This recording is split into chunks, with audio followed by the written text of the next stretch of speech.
Aum Sri Sai Ram. My humble pranams at the lotus feet of Bhagawan and a loving Sai Ram to all of you. Let's begin today's session with 3 Omkarams.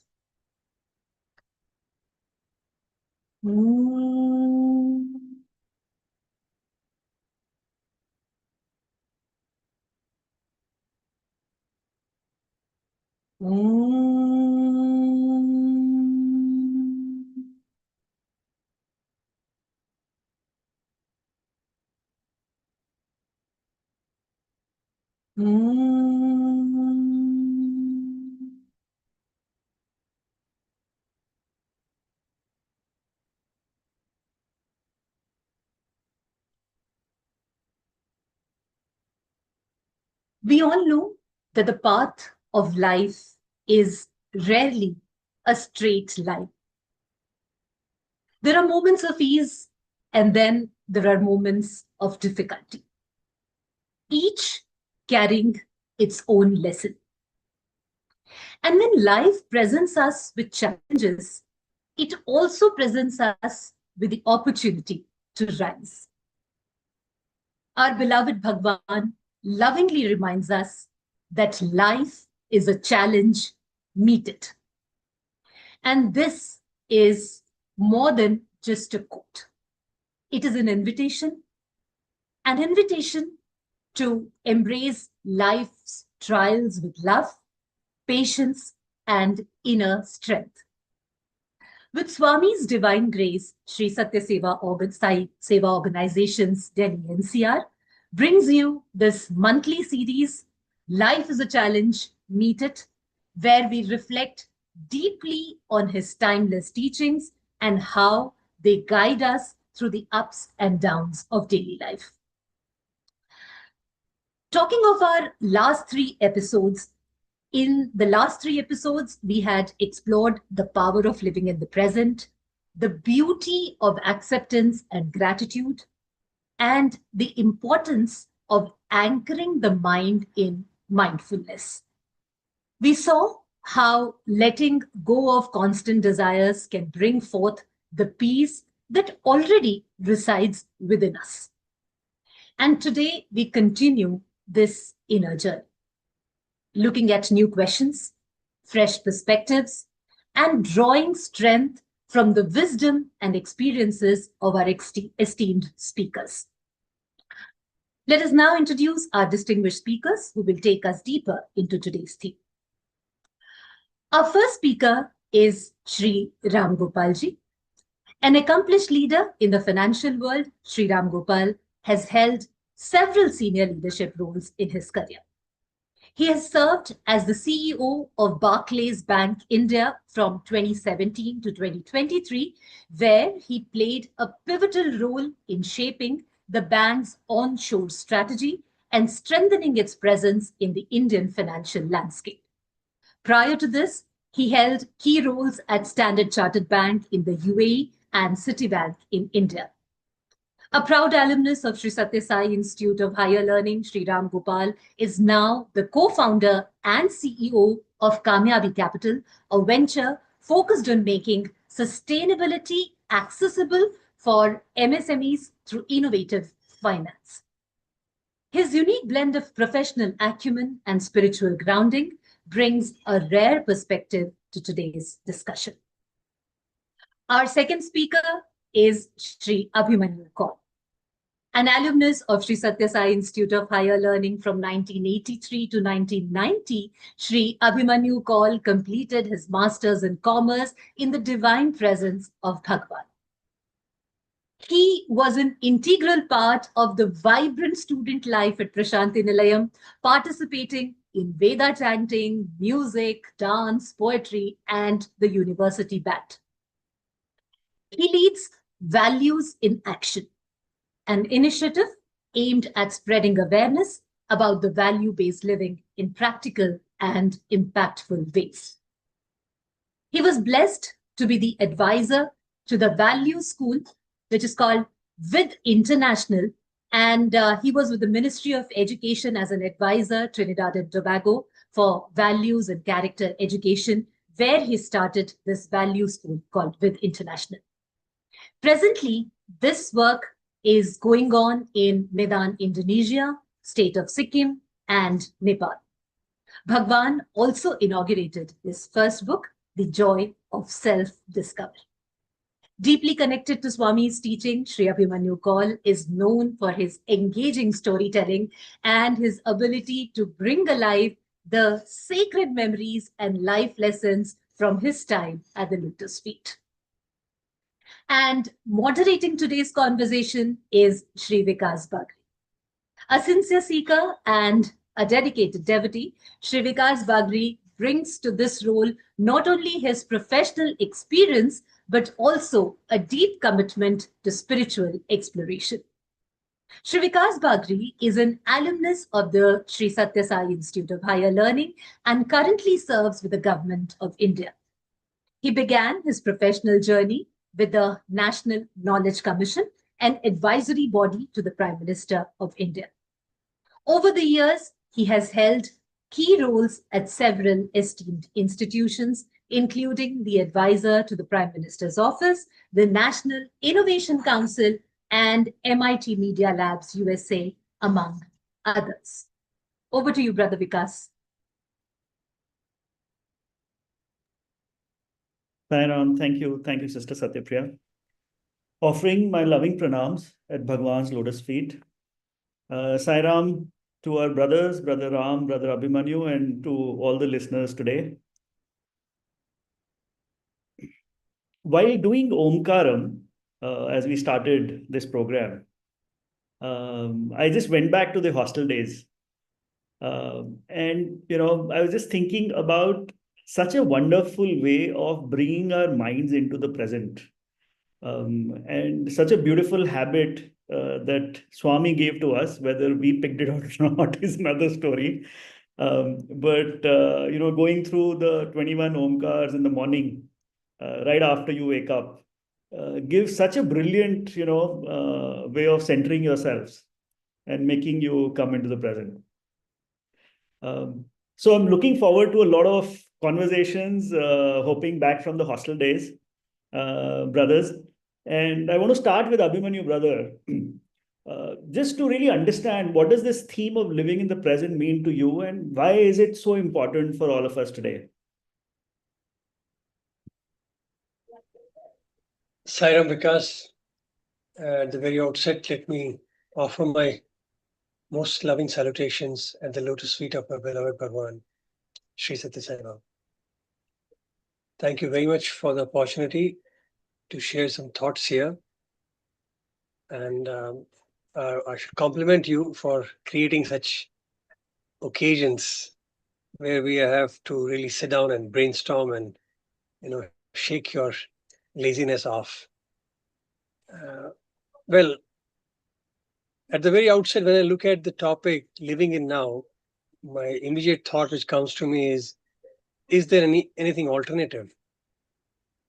Is there an alternative living? If not, but for living in now.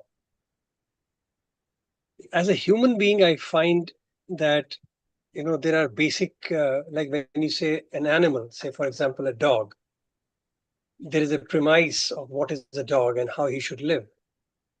Similarly, when you talk about a human being, there is a premise or a baseline which says this is what human being is all about. And below that, you are not human. And above that, you become something worthy. So when I look at what is that human and I try to compile that secret out of, through Bhagawan se sunne mein ya whatever, through scriptures or whatever you want to call it, I realize one of the prerequisite of being a human being is living in now.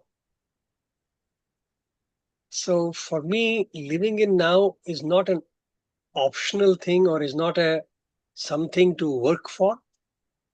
It is a natural state of a human life. Am I being too direct? I think so. it works for us in theory for a lot of us, but in practice, our mind finds a way to go back to the past or to the future and keeps roaming around here and there. Why is that state? Why is that becoming a more natural state for a lot of us? See, the thing which is the gift of a human birth is also the curse of a human birth.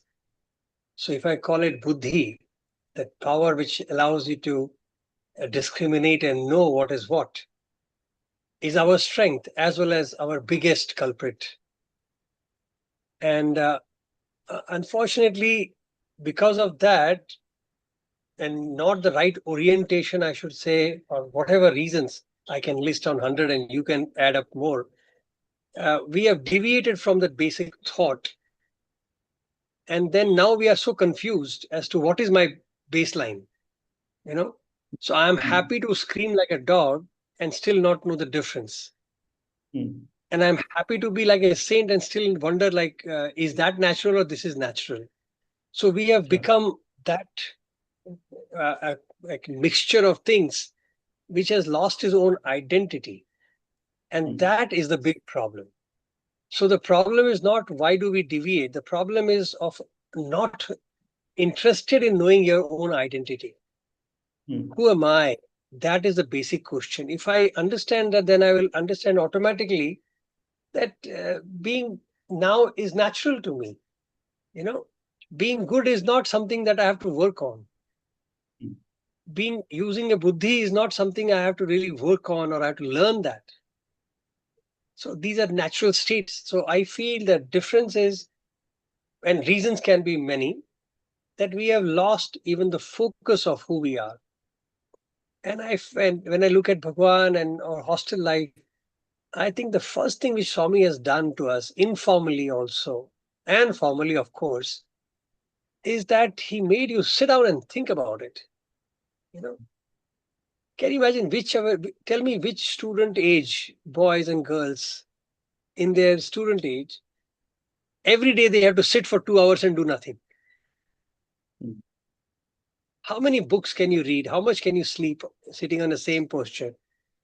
So one day it hits you and you start wondering, like, what am I doing? Who am I? And then he keeps drilling. So it's a very beautiful orientation of Bhagawan that he initiates these thoughts and these programs much earlier in life. So if you ask me one single thing, if I had to identify what I gained in that hostel life, is that his grace to understand who I am and his grace to even get into that orientation of thinking, who am I? And then more and more we realize that, and you realize in Parthi, we always lived in the present.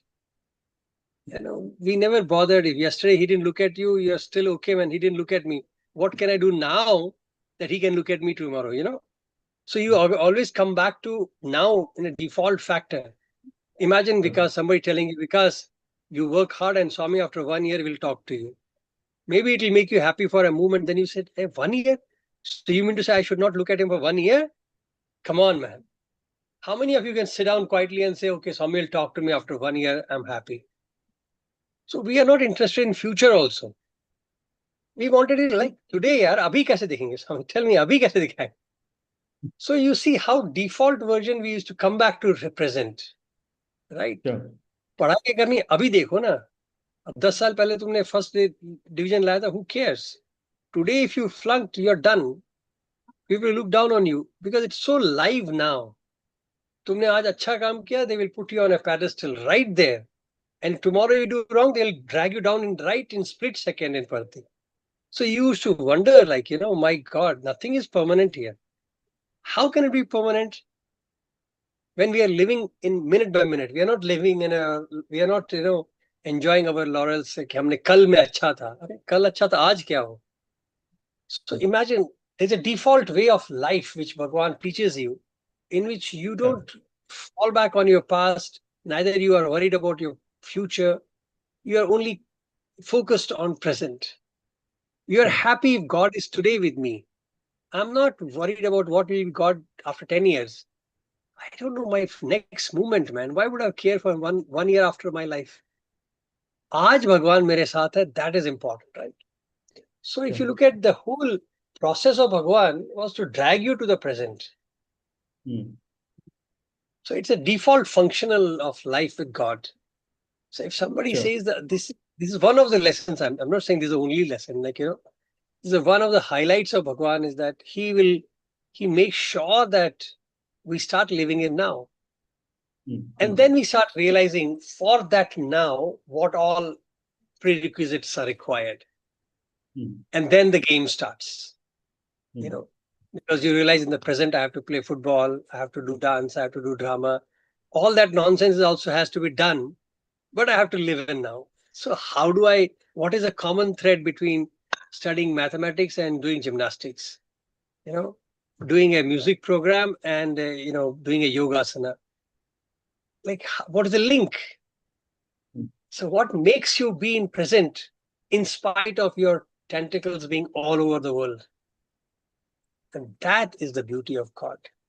So when the God becomes the pivot of your thought, then you start, it pulls you in the middle, that anchoring happens, and that anchoring is the present, because God is always in the present.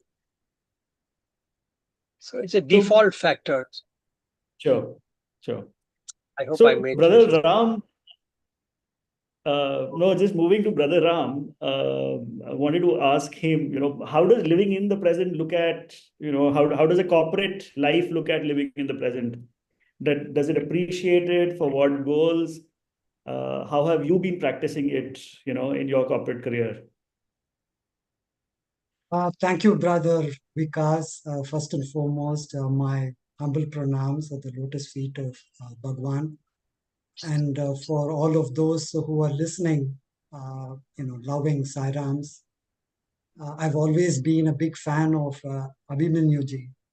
And it's such a pleasure that I have today to be in the same, shall I say, panel with him.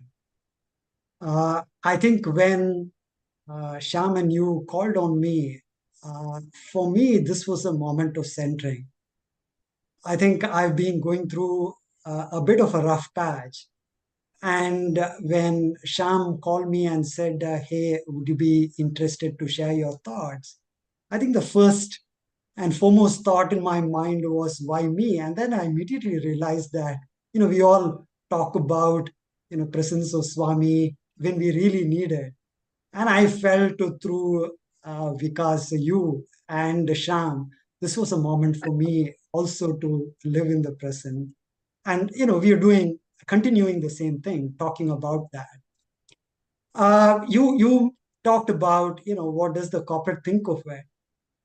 Now, I've spent about 3 decades in banks. I can't talk much about other industries, but inside banks, I think there are a couple of themes. The same live in the present theme has a different label to it.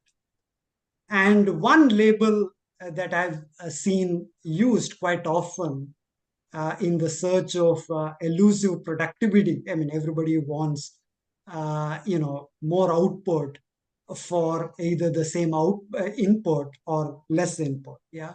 So one concept that I've often on, the search inside corporates is this concept of flow. How can we be focused on the job at hand? How can we have productive relationships at work?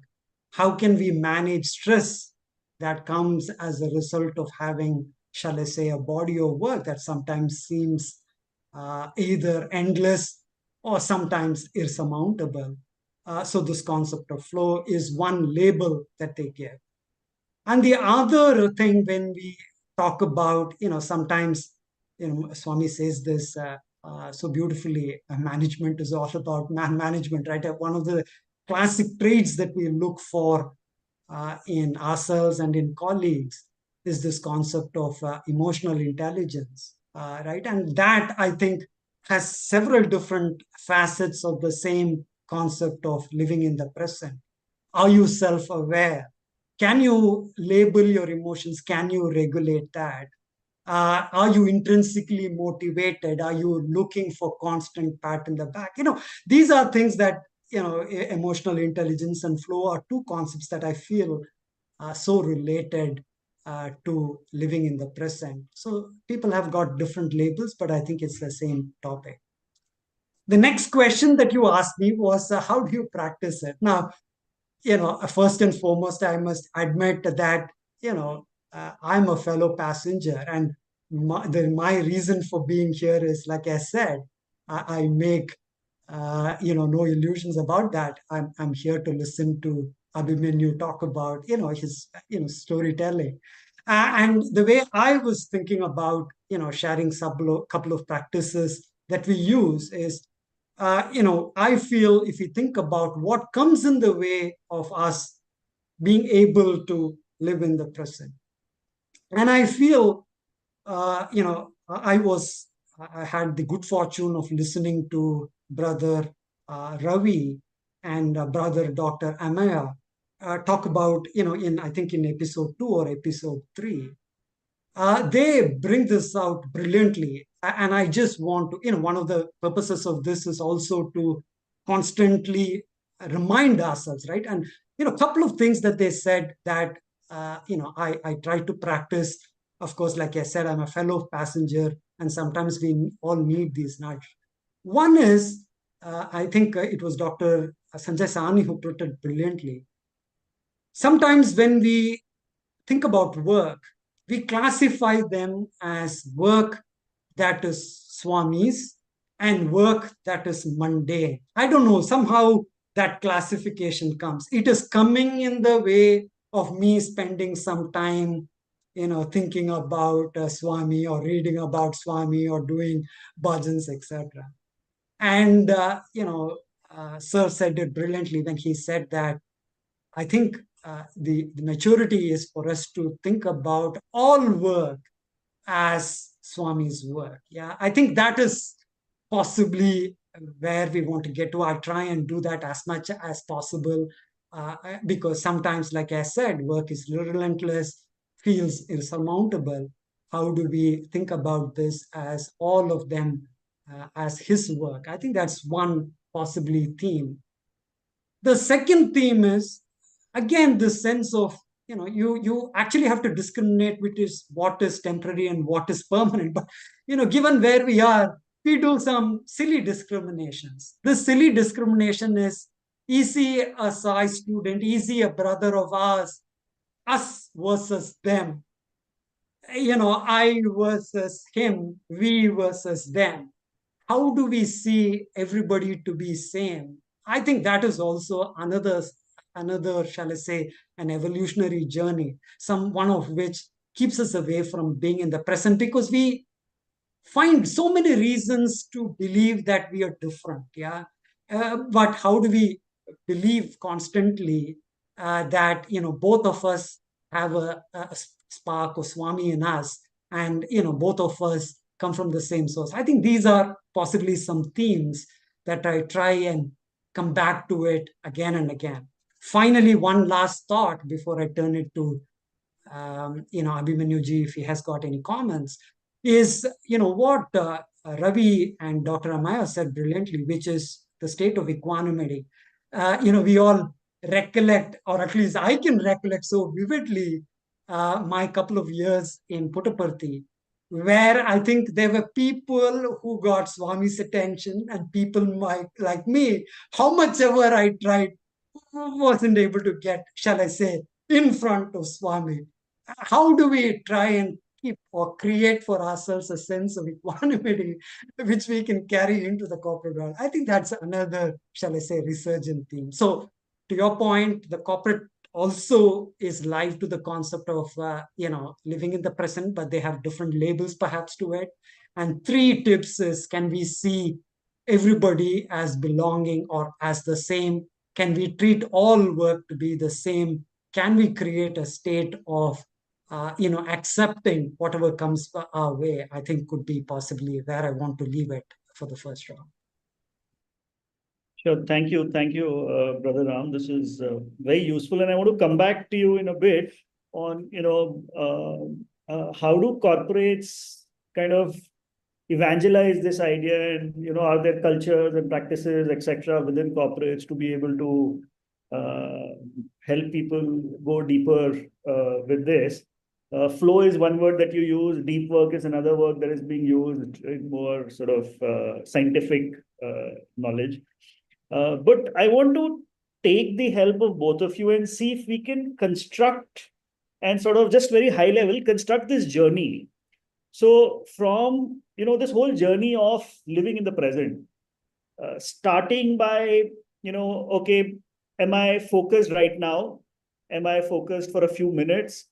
Then I get into a state of flow. When I'm doing something which I've really gotten immersed in, and I get into a state of flow, and that maybe 15 minutes, 20 minutes, half an hour, to getting more and more self-aware about my thoughts, my emotions, right? Uh, and ultimately, and I'm leaving some gaps because I myself don't know the whole journey. Ultimately, going to the pinnacle, which probably is like what Swami used to say, CIA, constant integrated awareness. So, can you both help me kind of just understand this journey? And of course, all of us are, on this journey, maybe a little aage piche, but it'll just be very helpful for everyone to understand that what does this journey look like, and what is this pinnacle, which is constant integrated awareness. Whoever wants to go first. Gentleman with the name starting with A, always first. Thanks, Ram. Okay, I will jump in. See, if you ask me for a journey perspective, it is a good thing to break up. My style would be to ask the first question itself as a counter question to why are we even thinking about living in present? As I said, if it is natural to me, I should be doing it. Why am I talking about it? And if it is so natural, then why are you asking about it? Why are we discussing it? So this also shows, and Bhagawan has spoken about it. It's not that something he has not identified. He has given quite a bit of importance to the living in present. And many great people have used this terminology, living in now and all that. So the counter question which I'm asking is, why are we thinking about it? Because fortunately or unfortunately, or whether we like it or not, that is no other option. And why is no other option is because if I look at it from a very simple perspective, all of our activities are based on one desire, and that desire is happiness. So if I am, whatever I do in my life, be it even eating food or going somewhere, doing some activity, undercurrent of every thought is that that activity is going to give me happiness, or that activity is going to lead me to happiness. So basically, if you really analyze everything about our life, we are driven by the desire of happiness. And that too, not an ordinary happiness. That's why we chase so heavy and we try to eliminate anything which disturbs us getting that happiness, is because we want happiness and we want that permanently. So which means we are chasing a happiness which is permanent. Now the whole question arises, how do we get that? Now let me throw a story for you all just to give you a perspective how I got into it. It was 1984-85 kind of a thing. I was in school. We were doing some Bhangra dance for Bhagwan's birthday. So हम लोग सब भगवान ने गाड़ियां निकलवा के garage को green room बना दिया था. So it was like a change room for us. Early morning 6:30ish, and we were dressing up to get ready, and Bhagwan came in. So imagine he sneaked in from the back door of his mandir. He used to stay in that mandir before. And he came in. We were all stunned, surprised, but happy that Swami has come. But what I noticed was he was wearing his old robe. He didn't even change it as we expected birthday boy to come in a nice new dress. He was wearing the old robe. So we were like, Swami. But the excitement of seeing Bhagwan in front was so much that everybody got a little distracted, like, my God. Imagine somebody's doing a makeup and he's there, somebody's tying his dhoti and Swami standing in front. So there's a kind of chaos also. But there's a joy of Bhagawan being there. So Bhagawan stood and he said, after you finish packing and dressing up, come to Mandir, I have organized breakfast. So this whole conversation, I'm just giving a backdrop, how the conversation was on. And at one point, Bhagawan was standing and I was standing right next to him at the back. So I could literally, feel his hair on my face and I was on his shoulders kind of a thing, you can imagine. And in 12th also, we were quite tall that way, Bhagawan is only 5'4", so we are almost leaning over him like that. So, but he was looking in the front and talking to boys. I'm behind. And there's in that childhood excitement, there's a desire to speak to him something, say something to him and get his attention in some way or other. But I think we were so stupid and foolish, we didn't know what to say and how to start a conversation with someone. And most of the time, it just we shut up. We have nothing to say. Only when he turns and you look at him and he smile. And I couldn't hold it back. And there was a boy who screamed back and said, Swami. Swami said, Amy. And he said, Swami Sai Ram. So imagine that was a kind of a conversation. What he couldn't say anything, he just said Sai Ram to Swami only. At that time, I whispered to him, something happened, I thought, and I whispered to him, Swami, happy birthday to you. And maybe I thought that I'm using a very great sentence, like I made some great conversation with Swami. I said, Swami, happy birthday to you. And he immediately looked like that. He didn't turn fully. He just gave a half turn and he said, hey, I'm always happy. You be happy. And there was a slight giggle around the boys. And I also laughed. And, Bhagawan went. But this thought remained in me. He said, I'm always happy. It stuck with me. And that became my chase of life. Like, how can anybody be happy all the time? And when I see physically, I noticed Bhagawan, he was getting angry, he was upset, he would not talk to us many times. So I've seen him in different moods. So the definition of happiness itself got trashed. We think happiness means I should be always giggling or smiling all the time. Is that happiness? But here Bhagawan says, I'm always happy, and yet I find him in different moods. So he's depicting different moods. So how can he be happy? This journey led me to a different thought. And then of course, as we grow, we realize, we understand more about what is happiness and how it has to be looked at and how and then he taught the next lesson in which he in fact, like his living in present was, I would say, the top of the world. I don't think anybody can live like him. He's literally in present, to such a present that he doesn't even think that next moment is going to hit his feet. As a God, you think God knows it. He knows it, but he doesn't know it. That's the beauty of a Shiva concept, Shiva knows everything, yet he will act as if he knows nothing. And actually, he's not acting. He is like that because he has that dichotomy. He has that total contrast in his personality because he's in present. So when he's in the physical present, how can he know about the past and the future? But at the same time, he's aware, and that is why he is Shiva. So this beauty of the contrasts is so magnanimous and so mind-boggling with Bhagawan that you start chasing this thought, like maybe that is the reason for his happiness. When he says, I am happy all the time, I'm always happy. Because he's always in present. He's never, not even a second, he moves in and out. Can you imagine living in that presence? That is a phenomenon. So when I look at that journey, I realize that, okay, the beginning can be understanding that happiness is my target. But then the happiness evolves to know what happinesses mean in different levels. And there Bhagavan said, body, mind, and spirit, there are different kind of happinesses. Then you read Vedas and you have got, like Anandavali tells you, different Anandas. Oh my God. From a physical Ananda to Brahmananda, there are million stages in the middle. And we have not even seen one little stage here. So imagine Devananda, Brahmananda, Brahaspati. There is a huge list, long list. And Anandavali tells you what Ananda means.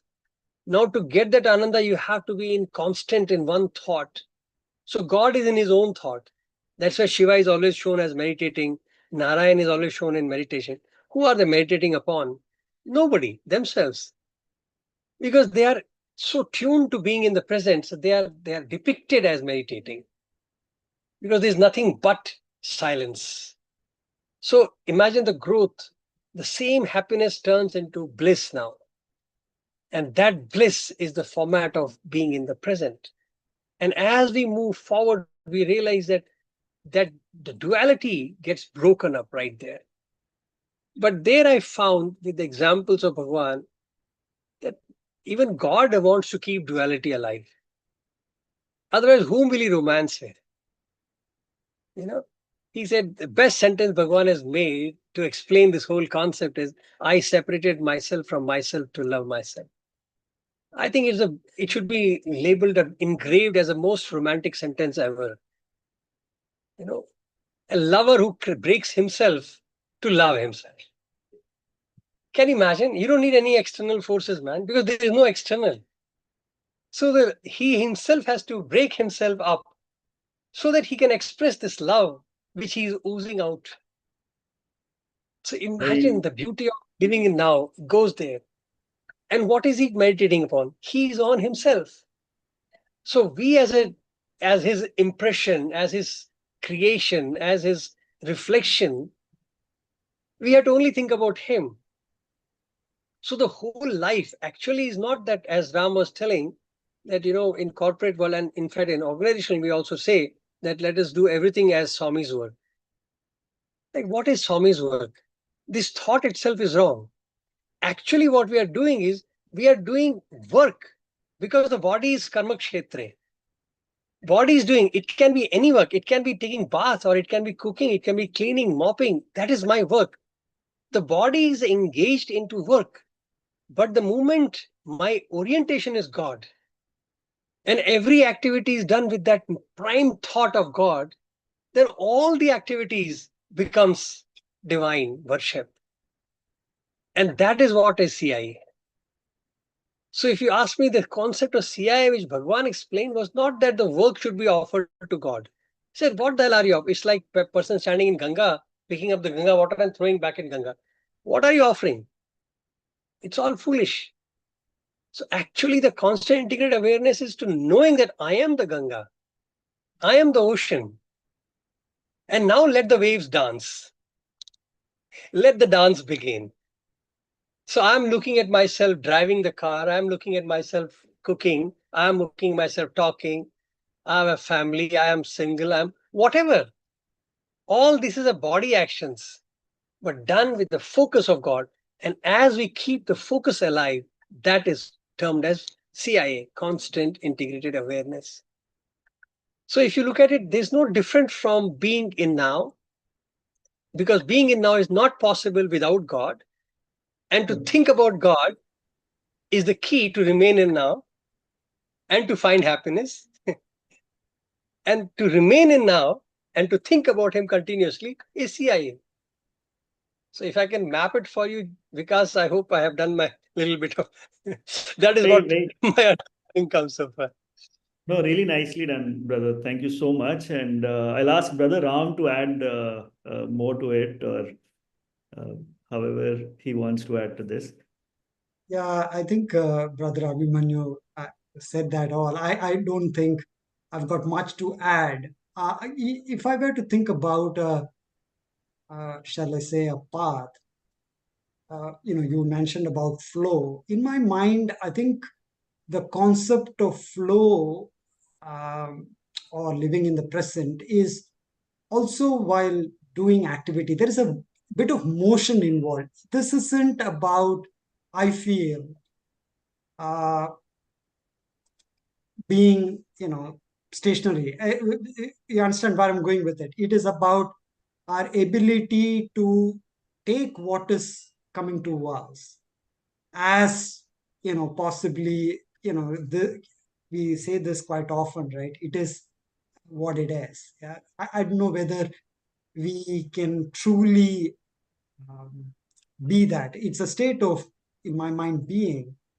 And that, I feel, I don't know, it seems to be a constant journey or constant endeavor. Uh, so maybe we start off. So the path I'm thinking about is maybe through bhajan, namasmarna, thinking about it, I think we kind of start off.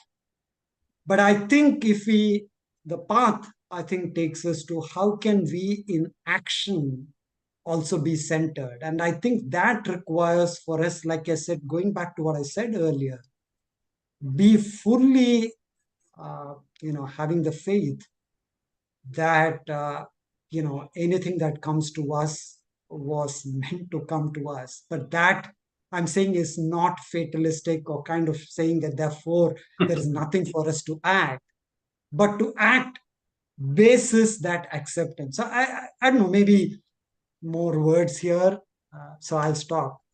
But I think it's, what we call as kaizen. Many of us who cut our teeth in production will appreciate this. This is a state of constant improvement. I think that's what I feel about living in the present. I think just to add to that, it was Ame brother or Ravi brother in one of the previous episodes where they use this terminology called prasad buddhi, that whatever you are getting is Swami's prasad, and then you take it and then you go from there. So I think that's what you are trying to say, Brother Ram. So, Brother Ram, tell us more about how does this happen within a corporate? Is there a culture, practices that a corporate can enable, corporate wide, to help everybody deepen this practice? Have you ever tried it as CEO of Barclays or in your previous assignments? I think you would know this very well, because there was a pre-COVID and a post-COVID phase, right? Post-COVID, if you talk about wellness, mindfulness, you wouldn't be, given the stare. So everybody seemed to have realized that, how fragile what we call as life is. And there was a sense of, shall I say, will you live to see the next moment or tomorrow? There was a sense like that as to how fragile life can be. And therefore, many of what you wanted to do, whether start with simple meditation, watching your breath. I mean, there are, shall I say, depending upon where one takes it, yoga, many things happening post-COVID. But in the pre-COVID era, I think we were experimenting with a little, because the focus has always been on trying to improve, shall I say, the couple of things that are closely related, I said, which was flow and emotional intelligence. For that, I think we used to have you talked about culture and practices. So a couple of things come to my mind. One was about allowing or creating an environment for people to do, you mentioned deep work. This was a term coined by Carl Newport. So this is no distractions, trying to do your day job, closest to that the company can think about, right? So that meant a particular day, no telephone calls. You're not supposed to call your colleague. You're supposed to just immerse yourself in attending to, work that is both important and urgent. So that was like, shall I say, a physical manifestation of trying to create an environment. The other, top of mind, I can recollect a practice is meetings, right? One of the things that the corporate world, it's like a bane. You get in up until you leave the company, leave as in leave for the day, you are in and out of conversations. Now, sometimes you, in those conversations, you're just a passenger, right? So trying to be a little more conscious of whether people have participated in the conversation. Have we heard? So we used to assign roles for people as to what they will do in a particular meeting. Somebody is a gatekeeper, somebody sees whether divergent opinions have been snuffed out, etc. These are all, I think, closely aligned, may not hit the center, but around the living in the present moment. But unfortunately, we spoke about this earlier too. I feel these are all tackling the symptoms, right? ultimately you got to go and try and see what you can do for the person. Yes, environment is important, but I think it is also to do with self-awareness and self-improvement. I think that, in my mind, I think is something that is incumbent on the individual. I think as a corporation, I think we saw a role as creating an environment. So I feel that it fell a little short of trying to create a sense of urgency on the individual, which COVID had many, shall I say, negative emotions attached to it. But I think one thing that it did was to try and get people to be in conscious touch with how fragile what we call as call life is, and therefore there is a completely different theme now in companies. So yoga, meditation, all of that now is commonplace. I would think any company worth its salt would have all of these practices incorporated in their day-to-day. Again, I'll just pass on to Abhimanyu ji if he's got any thoughts.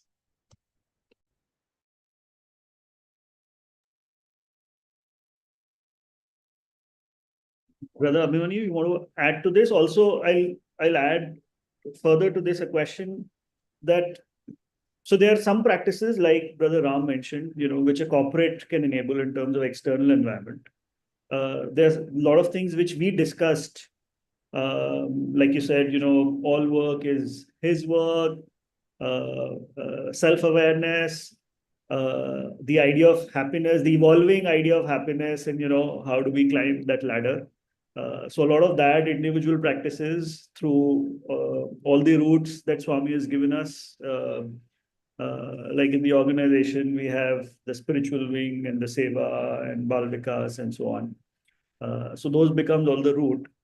But also trying to figure out from, when a child is born and is born in the default state, using Abhimanyu's words, the child is always in that state of happiness and bliss, right? And then till the time you come to this corporate where you're struggling and so many things are happening.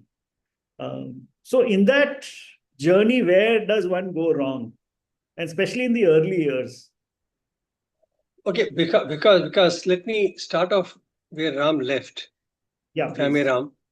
I'll give you an example from professional life, because you have been asking Ram this question for professional. See, I have worked quite a bit in a commission environment. I was a salesperson for most of my life before. So when you're in a commission sales, especially, you have no idea how your next check will come from. So imagine a person who is always in that mode of earning. What do you think his mindset would be? We start looking at a customer as a dollar sign. And there is a sixth sense in every salesman to know whether he will buy or not. But as a company, they expect that we should treat all the customers alike in good way. As a company, they teach you as philosophical statements, customer is always the king. Talk to a salesman and he'll tell you what a customer is. So it is realities are very different. And I asked this question myself, like when you have a gun behind you of commission, and you know that you have to make the money, otherwise you can't pay your rent, you can't pay your bills. How do you expect me to smile at a damn customer, knowing very well he's just coming to get information and not buy anything? You understand that? So this is I'm giving you a scenario in a professional world, which is a very real scenario, and people who are into that environment will immediately relate to that. That yes, we have a pressure of working hard. In India, they work for 20 hours, man, 16, 18 hours, everybody works. It's madness. They are all slaves. But why are they working? And each time you have to present yourself, you have to be, how do you manage this? So people, it happened to me again a default learning, because when I was dealing with a customer, my boss came and said, Abhi, you know why we like you? Because you always treat every customer nicely. And you have a smile And I can't teach you sales yet, but there's a sales trick that, you have a timeline, how much time you spend with customer and you have to kill the sale. So it's a beautiful scientific way of selling.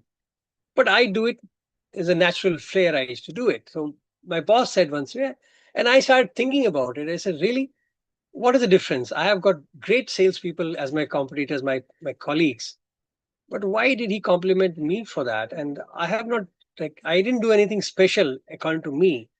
And when I started thinking about it, I said, what gives me that faith to treat a customer equally nicely, even though I don't have a bank account, even though I don't have clarity that tomorrow I will pay my bills or not? What gives me that strength to continue doing what I'm supposed to do without the worry whether the sale will happen or not? You understand? And now when you put that whole perspective in place, why do you think we faced COVID differently than others? It is because of the God factor. That in her, whether we acknowledge it or not, whether we say it or not, in our core of our heart, we know that not even a penny can go out of me or come to me, which I don't deserve. And if my control is with him, then I don't have to worry about it. What is in my hand? My actions. So my duty, if I have to sell, I'll do the same thing. I have to treat a customer, I'll do the same thing. Now, whether the sale manifests or not, that is my karma. But my offering has to be right. You understand me? So when I talked about your happiness, happiness is my joy of serving. So my sale is not a sale, it is my serving. That's how God has put me to serve. So, but from a non-God perspective, if I look at it, I'm selling, I'm the doer. From a servant's point of view, I'm only a representative of God doing my service. And my service today, God has given me to serve this customer. The world can label that as a sale, but to me, in my heart of heart, it is Seva. And I'm doing my service to the best of my ability. Now, whether that Seva gets converted into dollar for me, that is his job, not my headache. And this faith cannot come unless you are with CI. So how can you get that? Is constant thinking of God. So only God element can give you that inner satisfaction and joy. I don't want to call it bliss or happiness because I don't know what the hell it is. But it is something which keeps me float, which keeps me balanced, which keeps me aligned. But when I go to deal with the people, I do not deal with them to do a sale or to do an event or to do an activity or to achieve some goal. No, I do it because it's my duty and I'm responsible to do it, and I do it. In fact, then as you continue doing it, you realize that you are not actually doing it. It is happening through you. So then you start becoming grateful that, okay, I got an opportunity to experience this joy. And that's how you start deleting that format. So all your nishkam karma, karma phal tyaga, and karma sannyas, they become not mere words. They become alive in front of you just by following Bhagawan, that I am just in the thought of God. So when you are in the thought of God, then every activity just changes. So it may sound a very philosophical or a difficult goal, but I don't know, I find that's the most easiest thing to do. you know, but get ready for initial bumps and jumps. You may have nights with no food. That's okay. You may have a heart attack that you don't have money to pay your next bill. Okay. Because that is all preparing us to trust him more than I can trust my own abilities, more than I can trust my own skills of salesman. I'm the one who's to guts to train my people. I was saying that you must have the confidence to sell mud to people, snow to Eskimo. So that was my level of arrogance, you can call it today, as a salesman. And people treated me like, wow, you are a great salesman. But now when I look at my sentence, I still like, how arrogant I was to even say that sentence. But I guess that's how the life is. But today I may not use that sentence with that same intent or the same thought which I used it at then. But I realize that when I say I have a confidence to sell anything, is not because I am the salesperson. Because if it has to be sold, it will be sold. But I will not deviate from the path of seva which I have taken. The service attitude should not change. Focus So on when the I'm input. acting, when I'm acting, I have a servitude acting. You understand? Yes, Ram, please jump in. Yeah, But I just wanted to, because if I may, Brother Ram, please go on. sorry, before you respond to this, I think Abhimanyu brother just answered a question which just came. So I'll just read out the question and then you can go ahead and answer, both the question and what you wanted to add. Abhimanyu brother has mostly answered this one. So it says, many young professionals are afraid of quarterly appraisals and they fear for their jobs, especially in this whole transition due to AI. Tensions and depression hit a peak during this time, and layoffs are happening. And there are countless professionals who fear that despite putting in their best hard work, the input that we're talking about, and youngsters are told to work almost 24 by 7, and still it is not enough. So, how should youngsters tackle it? I think Abhimanyu brother just answered that question, but over to you, Ram brother, to have your comments and also your response to this question. Okay, I will take a slightly different view on this, and then maybe we can come back to this question. I feel Okay. that in a corporate setting, this centeredness, living in the present feels, a mouthful. So I'm using centeredness. Yeah. So it's for me, it's a synonym. That I think is a challenge, not when things are going against you. So in the scenario that was just described in the question, there is a threat of loss of job, maybe there is a threat of poor performance appraisal. I feel centeredness, 9 out of 10, my opinion, I think will happen. Thing is, what if you're successful? That is where I think successful means, I don't want to try and get into a moral or a philosophical view of success, but assuming things are going on, you're kind of treated as a tiger inside your company. I think that is where I think it becomes very difficult to get centered. This beautiful example again, I'm going to Dr. Amaya about, Swami lifting, when we are saying, I need help. That I think phase we can easily relate to. But after some time, it feels as if, we want to be, or we feel we are the driver. So what Abhimanyu ji just said about us being in the constant reminder that we are just an instrument and force through which things happen, I think gets lost. I think that is I feel a big issue. Many examples exist, right? Successful companies, this thing about hubris. It's like that. You come to a phase where it gets just completely off center. So I just wanted to place that, how very important trying to be centered when things are going right for you or what you feel is going right. Ram, I totally agree with you. That is a challenge. But my submission was that one should know, like what I've learned from Swami's style of teaching was that you should know your goalpost, you should know your end, and then you know where you are so that you can map your own journey. But when I'm Exactly, sir. sharing Values. this thought, Yep. yeah, when I'm sharing this thought, is not that I'm always centered. Got my point? So I can fluctuate like crazy sometimes, but that does not justify my being, movement. My point is that even if I shake and if I move, I know that that's not the constant. And even if I'm constant, I know that today I may be, tomorrow I may not. So I cannot sit on my laurels. So it's a continuous journey which keeps, hitting you at different angles. So my only sharing is that let us get the view, like Vikas was saying, give us a map line, a roadmap. So we understand that, okay, that is my stable place. And as long as I'm not stable there, my journey continues. My struggle is on. So I totally agree that it is not easy. I wish it was easy, man. We all will be like floating in bliss. The constant stability, that anchoring is the game. And for that only you have these tools of, bhajans, nam jap and seva. All these are tools. But to get trapped into the tools, oh, I'm doing the best nam jap, I'm doing the best service, I think you lost the focus. You just killed yourself.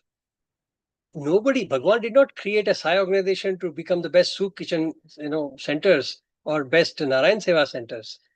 There are a million other organizations which are feeding the same food. So the point of feeding the food in Sai organization is not for the feeding. That difference has to be realized in devotees. That bhajan is not for what we think bhajan is. It is a centralizing. It is like anchoring yourself. And if the anchoring part is missing, then you can do bhajan for 20, 30 years and nothing will happen. You understand? That is where the whole game of Bhagavan, what I understand or what I have gathered is that you can, do you remember in 80s, we used to have bhajan for 2 hours. Do you remember? Like 6:30 to 8:30 or 8:30 to 10 or something. It started at 9 o'clock and it will end at 11 o'clock. And then one day Bhagavan said, cut there, bhajan. Says, why? He said, you all don't focus. You don't have patience. You guys are thinking about sports. You're thinking about your homeworks. And he slashed the bhajan to 15 minutes. Then we had to beg him and say, sorry, Swami, sorry. Then it went to 1 hour. Then it came to again 15. Then it was just fluctuating and ultimately it stopped at half an hour bhajan. That is how the bhajan journey has been. So imagine God is flexible to understand that, buddy, if you cannot get the delivery, what is the purpose of bhajan, then it's waste of time. You can be sitting in the mandir and doing bhajan, but your mind is somewhere else. There's no point. At least for half an hour, you focus, dump everything and focus. And that is why he said to us in those days that even on examination days, you all should not miss bhajan. See how much importance he has given. That for half an hour, dump everything and come and sit down. This half an hour will give you energy to take on. But today we can compromise bhajan and do everything else. Why? Because we have not understood the purpose and the style of bhajans. We are worried, after bhajan people talk. Said, who is asking you to talk? You get out. See, we can blame 100 things, but the beauty of it is understand why God gave this format to us and then how do we implement the format. So the anchoring is so critical, and I totally with you, Ram, that it's not easy. But if you look at Bhagavan, he has given us the tools. It can be Narayan Seva, Nam Jap, bhajans, a study of scriptures. You can do million things. But you have to understand by all of that, I'm arriving at anchoring. Yeah. If I'm not arriving at that, then everything else is waste. And if I can arrive it, then everything is perfect. Yeah, that is what I was. Yeah, so, Vikas, go. No, as any thoughts on, because any thoughts, Abhimanyu, on the question that just came? You have a point of view on that? I kind of, glossed it over by saying it comes easy. Sorry, or the centering can be easy. Sorry, is somebody speaking? I think Abhimanyu's connection we dealt with that already. Okay. I hope clear, unless the person who's asked has anything else to. No, that's okay, brother. I think before the question came, you were just answering that question. So it's sort of, and as we move towards sort of the conclusion, there's another couple of more questions. I also wanted to ask you, since you're talking of anchoring and, you spent almost now 4 decades from, Parthi 80s to now, just share your own practices of anchoring and how it might have changed. And also reiterating the fact, not that the practice is important, but leading it to the goal of anchoring is what we must keep in mind. But just wanted to hear from both of you any personal practices that you could share with all of us that you have personally taken up. Ram, please. Okay. Nothing different from what was spoken earlier. I continue to think about trying to do an activity that I enjoy. That typically is, listening for me, that comes much more naturally than bhajan. So my first go-to point is listening to some of the talks, then bhajans. Then I also try and engage in, similar activities that I like. As in, I'm a endurance, or at least I aspire to be an endurance athlete. So I spend a lot of time in that, running long distances, swimming long distances, biking long distances. So that kind of keeps you, I feel, aware of, circumstances, environment around you, how various parts of the body feel. I feel that is important. Um, and one of the things that I feel is that I can be easily inspired. So you read an article here, there. I think that is enough for me to come back. So yeah, these are few things that I try and practice. But like I said earlier on, the journey is about those two things. This I versus us. I struggle with that. And the thing about, this constant, you have to act, the ability to accept things as it is. I think that's something that I struggle with. Sure. Abhimanyu, brother? See, because for me, it is a constant journey, if I can just put it in a simple words. It is not that I can relax, but the journey has been beautiful, because my summary of my learning has been that anytime I have a problem and I think about Bhagawan, I get strength, I get direction, I get answers, right?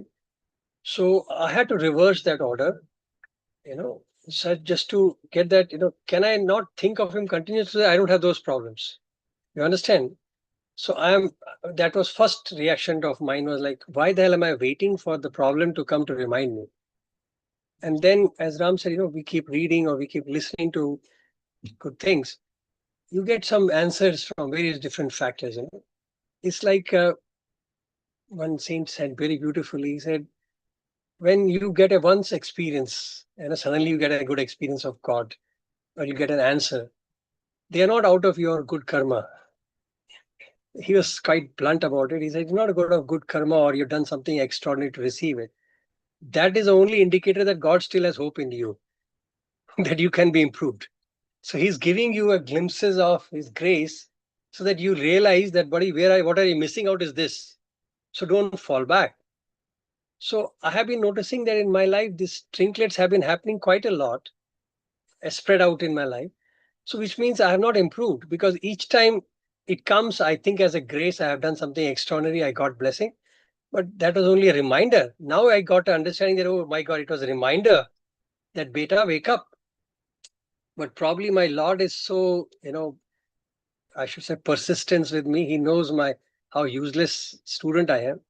So he has not given up on me, and that is how he has changed. So now my attitude has become like, okay, can I think of him more so that portion starts going down, And I arrived quite a bit on that, in a sense that I realized that, to think about him and those difficult times is not possible sometimes if you have not practiced. Like what Ram was saying, it becomes overwhelming, challenging many times. The challenge I found was because I was not practicing it. If I would have continuously practiced chanting, then that would not be as challenging as it appeared when I did not practice. So I realized that there is a kind of a correlation between how much I regularly practice my chants and my, thinking about him, and then the problems I face. Because problems will not stop. They have to come till I achieve Godhead, it will come. Okay, even Jivan Muktas have their own problems. So I don't think the human body can escape problems. So the only difference is like how much I can, focus on him. And that has been my learning curve, so to say. So it's a constant reminder, like, how do I think about him more and more, more and more, more and more, so that portion starts going. And I have realized it, experiment many times, that each time I face that problem is because I deviated from here. I got lenient. I got comfortable. वहीं पे मार खाता हूँ, फिर जा जाता, ओ गलती हो गई, चल वापस चल. So again, you start your things and then this starts settling down. So I guess this seesaw is going on. Sure. Nicely put, brother. So two more questions before we close. And then in the end, I'd also like you to, maybe take a minute or two to wrap up, as in any final closing remarks from each of you. So one question is from Sister Swapna, essentially talking about the conflict that women professionals face, how balancing their workplace and household duties and being inherently multitaskers. A lot of times at work, they're thinking about home and the other way around, and they're bound by these duties. So it becomes really challenging for them.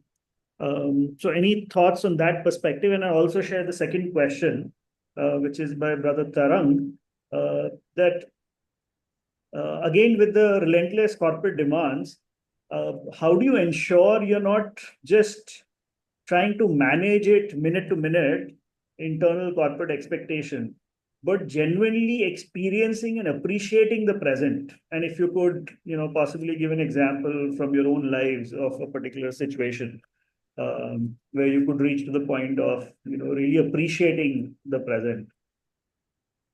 So however you want to take it, brothers.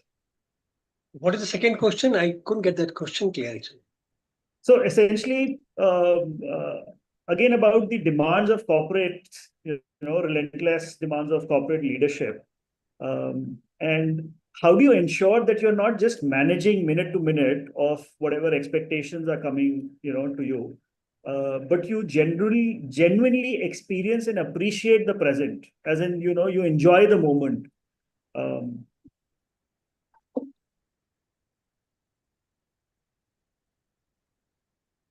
Ram, do you want me to start? I can. Okay, I'll tell you a small interaction with Bhagawan just to give it a start here. This question was kind of asked to Bhagawan in a small group. As an alumni, we were sitting with him, and we had few boys from US that time, and this question was asked. Of course, sisters were not there, but they can relate to this question. So one boy said to Swami that Swami, a lot of challenge, Swami, the hard. I wish I could bring my children up the way you have brought us up. And unfortunately, the challenges of professional and all that. And, he mentioned things like that. Exactly what he said, the pressure is there. And Swami gave him, I'm just like, I'm not giving it to verbatim as Bhagawan said, I'm just trying to summarize it for us. He gave two thoughts, a very beautiful thoughts. And I think that should trigger thought and answer to people. First thought was that you are free to work. Whether it is a boy or a girl, Bhagawan has got no discrimination on that factor. He said, you want to work outside, you can work. But ask a question, why? Okay. Why do you want to work? And that why would define to you how you are supposed to work, where you are supposed to work, and why are you even going out to work? The concept of to work professionally. All that will come when you self-answer, why am I working? So in that small discussion, the boy responded back to Bhagawan in a very different way. He said, Swami, there's so much of, we have car payment, we have, he's from US, so he's talking from that language, Swami, we got mortgage to pay, we got car to pay, we got children's school tuition to pay. He just made it like that. And immediately Bhagawan responded to him. He said, you can take care of your needs, but you can never chase your greed. So I'm looking at Swami. I'm not qualified for this question answer, but still, as a listener, you're wondering like, Swami, you just shot it, you killed it. Because we can justify, we can argue, but with God you can't. But he delivers you a verdict. So two things if I may put it back again, first, ask yourself, why do you want to work? If it is just because the damn world working, so I have to work, that is so stupid. Everybody wants to jump from the 10th floor. You want to jump? That is not the right way. And are we working because we have to make some money to survive? Then sure, be my guest. Work hard. But I'm working just to be something, just to justify. Then is a question which you have to answer yourself. And the second part answers the sad part that, hello, evaluate, self-evaluate. That is where all your ceiling on desires and all that program comes in. But the fact of the matter is, the bottom line to self-analysis. See, he did not answer for him that you should not do that or do it. He left it on him only. You think, So I was enjoying that. He didn't even command him. He just gave him the measurement tools. Like, you make an assessment whether why are you working and what are you chasing? Are you chasing your requirements or are you chasing your greed? My neighbor has a car, so I want a bigger car. My neighbor has a house, I want a bigger house. What are you chasing?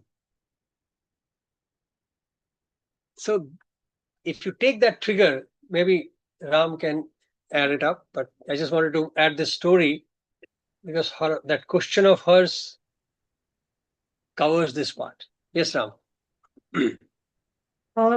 Again, I don't think I will be on point, but a couple of things that come to my mind, reflecting on the question is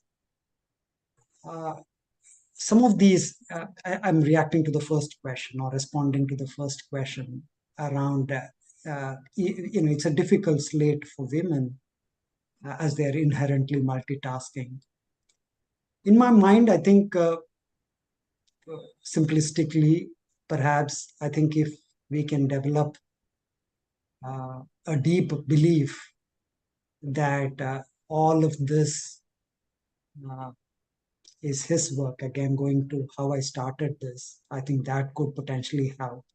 Sometimes this work creates in us some emotions, right? There could be anger, there could be frustration, all of that. I think if we can develop an ability to be able to understand the emotions that we are going through, try and label them. Maybe I think that allows us to put some, there was some, I think in episode, maybe it's the same episode that Ravi and Dr. Amaya spoke about, which is creating a distance between the emotion and yourself. Maybe it allows us to come back to the center. So those are possibly a couple of top of mind thoughts, which is all of this. I know we are constantly in a state of action. So, it is what it is. And the second one is if there is a way by which we can create some distance between the emotion and ourselves, I think it could help us get centered. I think those are two thoughts that I can offer.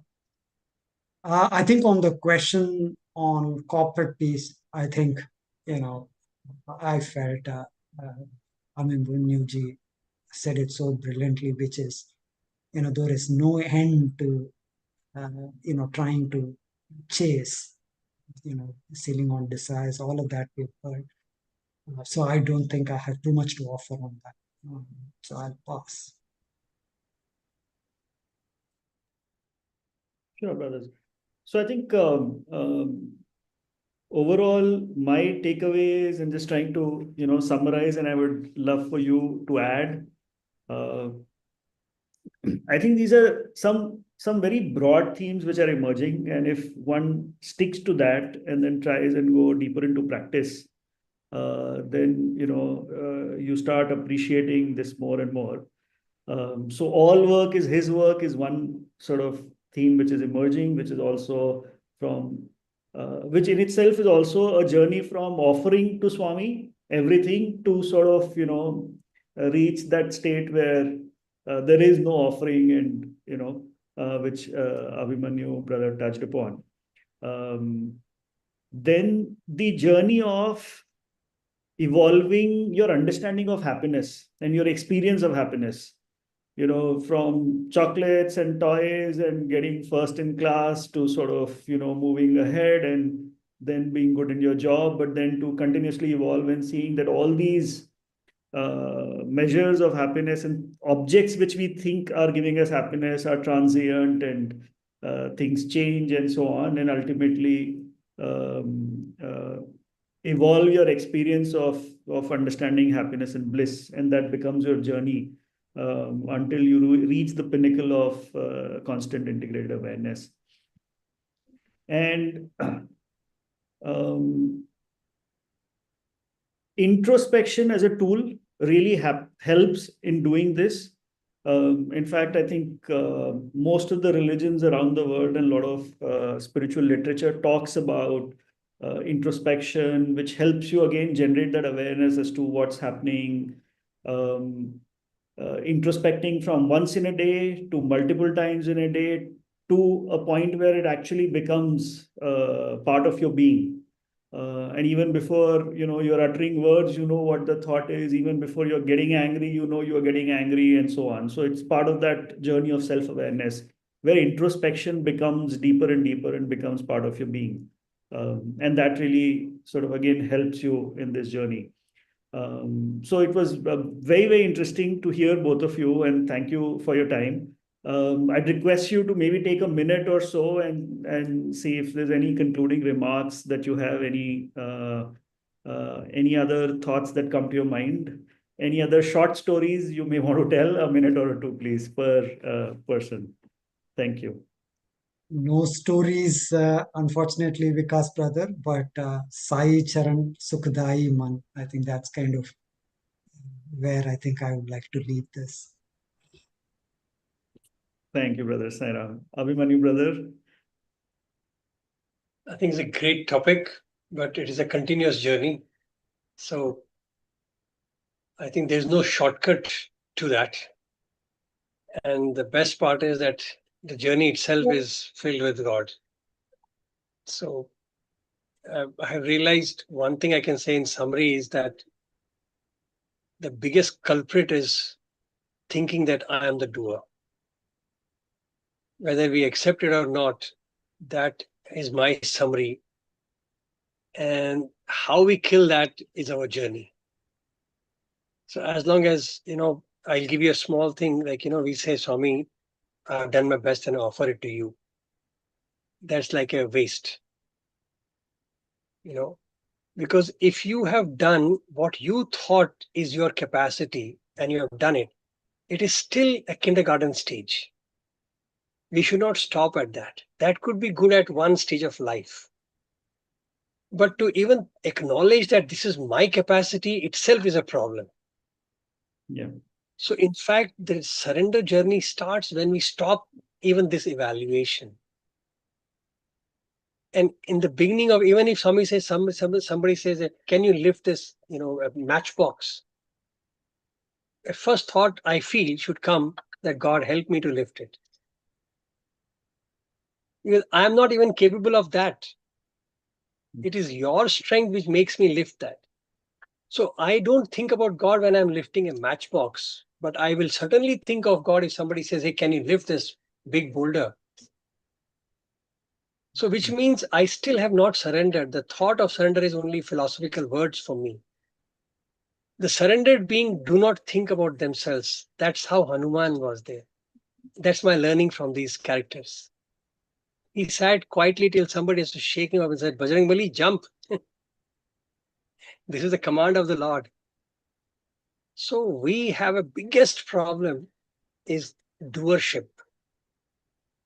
And all the challenges which you are facing in your life and which I face stems from this problem that I take the doership. I take the ownership and I invite problem for myself. So the more and more we learn to shake off this doership, then there's no worry. He wants you to sit on the street. So be it. It is his joy. Tomorrow he puts you in a palace. So be it. It is his joy. So why are we worried about it? So that is my summary. That our problem is that is also disturbing us from being in now. Oh, yesterday I was more powerful than today. Or tomorrow I'll be more powerful if I do this. The whole game is that. So from an action point of view, work on, that's what I do, is deletion of the doership. Even saying this itself is a doership. But what can I do? I'm trapped in my own language. But yeah, that is a fact. Thank you, Bhaiya. Sai Ram. Thank you so much, brothers. And I'll just like to leave you with one comment which just came in on YouTube, and then hand it over to Sister Satyapriya. Sister Sonali is saying, it seems that Swami is listening to my queries and inspiring both of you to clarify my questions through the session. So thank you so much. And over to Sister Satyapriya to take it forward from here. मेरा मुझ में कुछ नहीं, जो कुछ है सो तेरा, तेरा तुझको सौंपता, क्या लागी है मेरा. So as we come to the close of today's session, our hearts are really filled with a quiet sense of gratitude for the insights that we've received, the reflections that sparked, and also the inner stirring that such soulful conversations bring. Our heartfelt thanks to both our speakers, Shri Ram Gopalji and Shri Abhimanyu Kaulji, for opening their hearts and sharing not just thoughts, but experiences that they have lived. A special thanks to Vikas Bagriji for steering today's session with such clarity and depth, and also a heartful thanks to each one of you who have joined us today for walking this path with sincerity and devotion. Let us carry these learnings into our daily lives, not as lofty ideas, but as small conscious steps taken with faith and love. So until we meet again in the next session of Life is a Challenge, beat it on the 23rd of June, let Swami's words echo within us, not just in moments of crisis, but in every breath we take. Let us now conclude this session with the Shanti Mantra.